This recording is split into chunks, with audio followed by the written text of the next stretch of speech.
So you're looking to book a cruise and you're going through and seeing what's available, and you come across a cruise and you see the price. And it's a great price, $300 per person to take a 5-night cruise. And you're thinking, wow, what a wonderful price. I can afford this cruise. But before you get too far into it, know that there are additional costs to cruising. And that's what we're going to go over in today's video.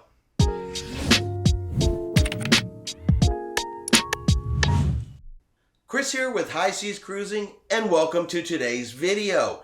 So today we're going to cover 15 additional costs to cruising that you may come across past that wonderful cruise price that you see on the website.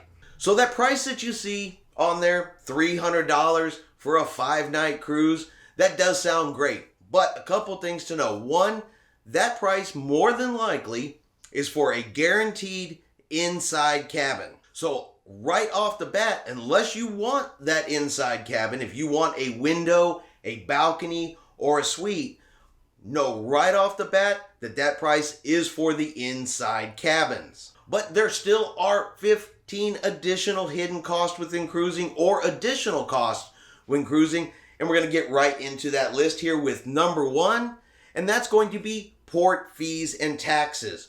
So you will not see port fees and taxes until you get all the way through the booking process and reach where you check out and put a deposit down on your cruise.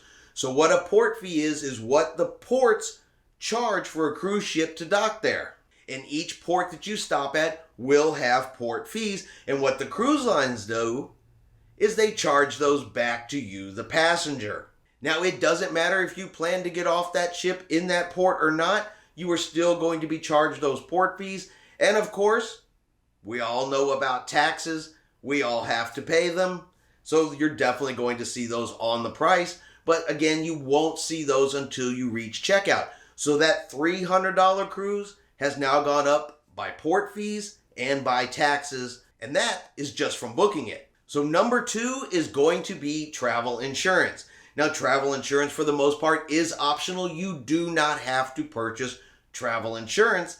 However, not purchasing travel insurance does come with some risks. If something happens to you and you are injured, have to be evacuated from the ship, put into a hospital while you are in a cruise port, and you do not have travel insurance, all those expenses will come out of your pocket. So travel insurance is something that I highly recommend that you do get, but it is an additional expense. Now, you can purchase travel insurance either through the cruise lines or through a third party. Whichever one can give you the better deal, better price with the best coverage. But either way, it is an additional expense. Number 3 could be passports and visas. So if you do not already have a passport, that may be something that you have to get, either a passport card or a passport book. I highly recommend the passport book, but that can cost roughly around $100 per person to get. And depending on which cruise you're going on, it may be a requirement for that cruise. Some cruises also can require an entry visa into some countries. And if you have to get a passport or if you have to get a visa, these are expenses, of course, that come out of your pocket and that you must be prepared for and you must budget for.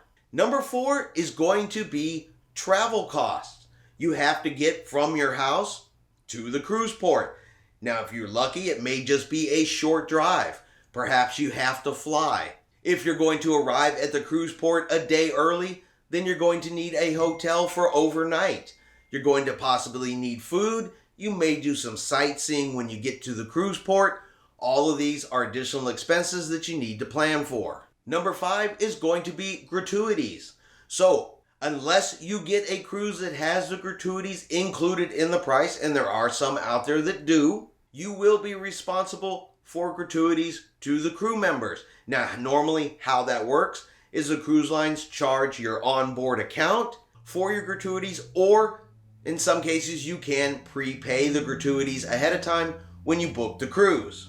And the gratuities can range anywhere from $12 to $15 per person per day. So that can add up on a 7-day or longer cruise, and definitely something you need to plan for. Number 6 is going to be Wi-Fi. So if you're the type of person that needs to be able to check your email, check your Facebook, check your social media, then while on a cruise ship, you will have to purchase a Wi-Fi package. And on cruise ships, they can be very expensive, and the Wi-Fi is not necessarily always that good. Now, if you just are planning to use the app that goes along with that cruise line, you don't need a Wi-Fi package for the app, only to access the internet outside of that. Like I said, Facebook, YouTube, Instagram, things like that. If you want to stream anything while you're at sea, you will have to purchase a Wi-Fi package, and that's an expense that you will have to account for. Number 7 is going to be photos. So the cruise lines do have professional photographers on board the cruise ships. And as you're going around, they'll want to take your pictures with backdrops. They'll want to take your picture when you're getting off the ship in ports. They're going to want to take your picture on formal nights. And if you want to purchase these pictures, they too can get quite expensive. I've seen an 8x10 go for $15 or more on board a cruise ship, so they can get pricey. Now, the cruise ships do offer photo packages, but even those are quite expensive. And in a world these days where almost everybody has a smartphone that has a camera built into it, a lot of times it's cheaper to simply take your own pictures. And if there's that specific picture that you want, ask one of your fellow passengers to quickly take it for you. I'm telling you, most people on the cruise ships are very, very friendly people, and they'll be happy to do it. But if you want to purchase those cruise photos, of course they will be available. Just budget for them. Number 8 is going to be drinks and drink packages. So most cruise lines have some basic drinks that are included with your cruise fare. Now we're talking like tap water, tea, basic coffee, juice, and milk are the pretty normal ones that are just included with the cruise fare. But items like soda, specialty coffees, and alcoholic beverages usually are not. Now, just like the Wi-Fi packages, there are some cruise lines that offer drink packages with your cruise purchase. But if your particular cruise line or cruise does not, you're going to have to budget for your drinks. Now, a drink package can cost you roughly $50 per person per day while on a cruise, and that includes roughly about 15 or more drinks per day. So if you're a heavy drinker and you know you're going to go to the bar or to the specialty coffee shop, then getting a drink package might be just what you ought to do to save some money. And they have different types of drink packages. You can get your basic soda package. You can get a specialty coffee package. You can get an all-inclusive package, which includes all 3 plus alcoholic drinks. And these packages vary between cruise lines, so definitely check with the specific cruise line you're going on to see what is available. Now, if you're just going to drink 1 or 2 drinks, say per day or for the entire cruise, then simply going up to the bar and getting a drink may be the best way for you to go. It really all depends on you and how you like to drink your beverages while you're on a cruise ship. But either way, unless you're drinking just those basic drinks, definitely plan for drinks to be an additional expense while on the cruise ship. Number 9 is going to be shore excursions. So when you get to the cruise port, you're going to have an opportunity to do many different types of activities. You can go swim with dolphins, you can go whale watching, you can go deep sea fishing, you can go snorkeling, you can have a beach day, you can go parasailing. There are a ton of choices out there. However, they're not free. And depending on the shore excursion that you want to go on, prices again do vary. Now, you always have the option to simply get off in the majority of cruise ports and walk around the port if you want.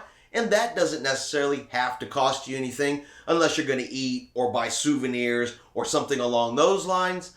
But you definitely need to budget if you plan to do any shore excursions, purchase any souvenirs while in port, do any eating while in port other than on the cruise ship itself, because those things will cost you extra money.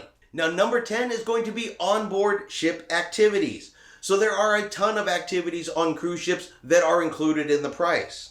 But some cruise ships do have items that are an additional cost. So if you want to drive go-karts on the top of a cruise ship, that costs extra.